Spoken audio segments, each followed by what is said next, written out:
September sky, the Twin Towers collapsing to the ground, black smoke billowing up from the Pentagon, the wreckage of Flight 93 in Shanksville, Pennsylvania, where the actions of heroic citizens saved even more heartbreak and destruction. And yet we know that the worst images are those that were unseen to the world. The empty seat at the dinner table, children who were forced to grow up without their mother or their father, parents who would never know the feeling of their child's embrace. Nearly 3,000 citizens taken from us, leaving a gaping hole in our hearts.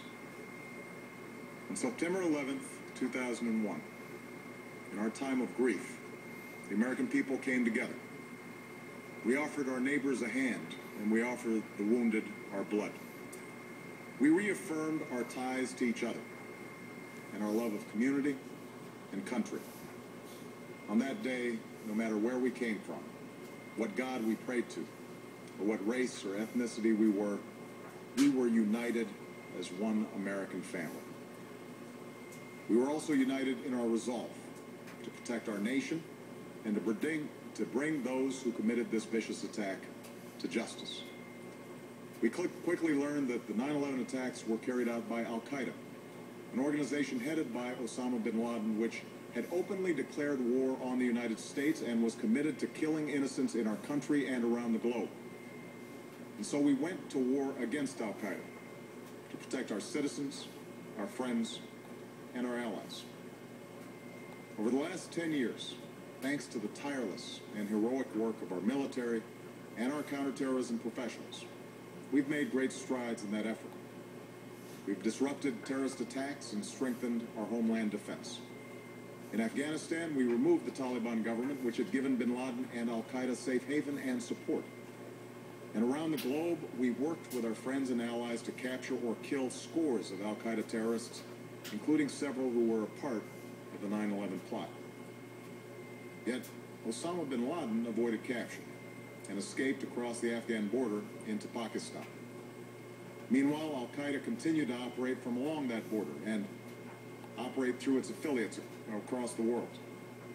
And so shortly after taking office, I directed Leon Panetta, the director of the CIA, to make the killing or capture of bin Laden the top priority of our war against Al-Qaeda, even as we continued our broader efforts to disrupt, dismantle, and defeat his network. Then, last August, after years of painstaking work by our intelligence community, I was briefed on a possible lead to bin Laden. It was far from certain, and it took many months to run this thread to ground. I met repeatedly with my national security team as we developed more information about the possibility that we had located bin Laden hiding within a compound deep inside Pakistan.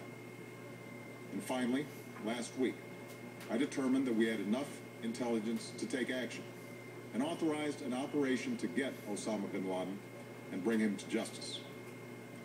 Today, at my direction, the United States launched a targeted operation against that compound in Islamabad, Pakistan.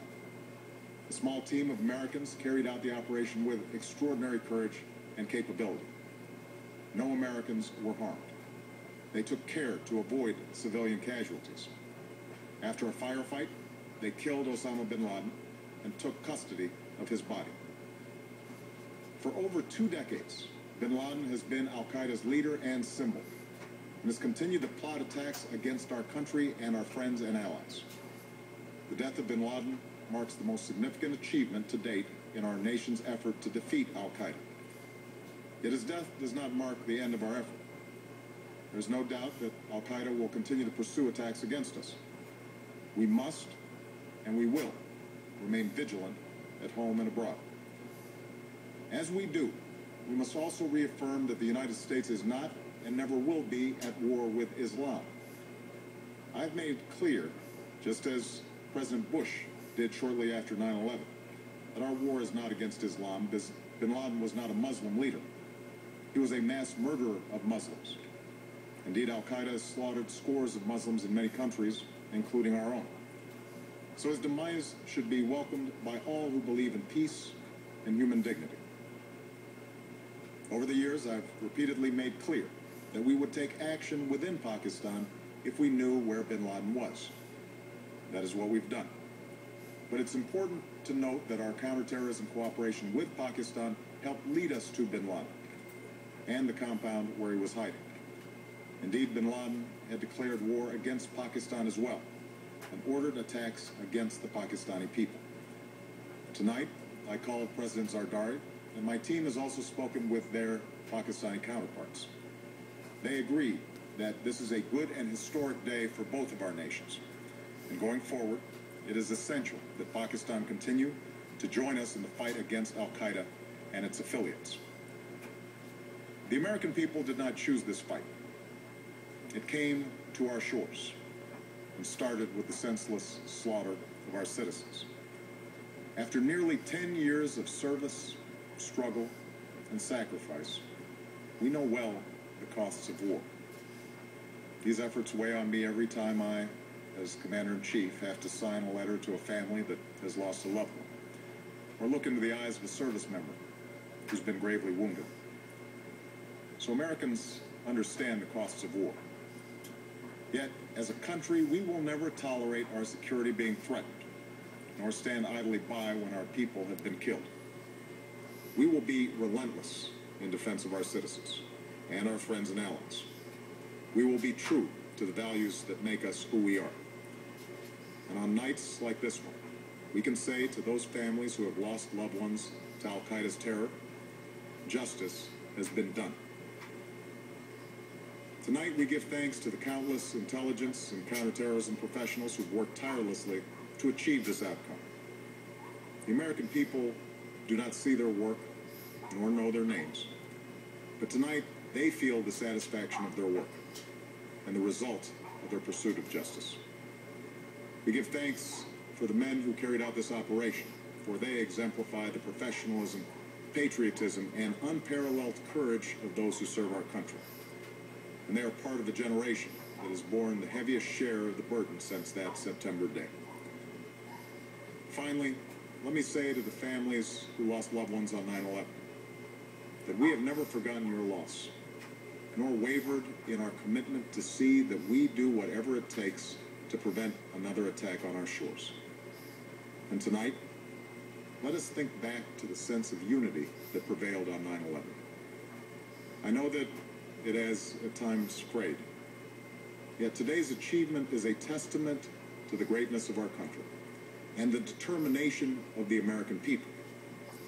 The cause of securing our country is not complete, but tonight we are once again reminded that America can do whatever we set our mind to. That is the story of our history. Whether it's the pursuit of prosperity for our people, or the struggle for equality for all our citizens, our commitment to stand up for our values abroad, and our sacrifices to make the world a safer place. Let us remember that we can do these things not just because of wealth or power, but because of who we are. One nation, under God, indivisible, with liberty and justice for all. Thank you. May God bless you. And may God bless the United States of America.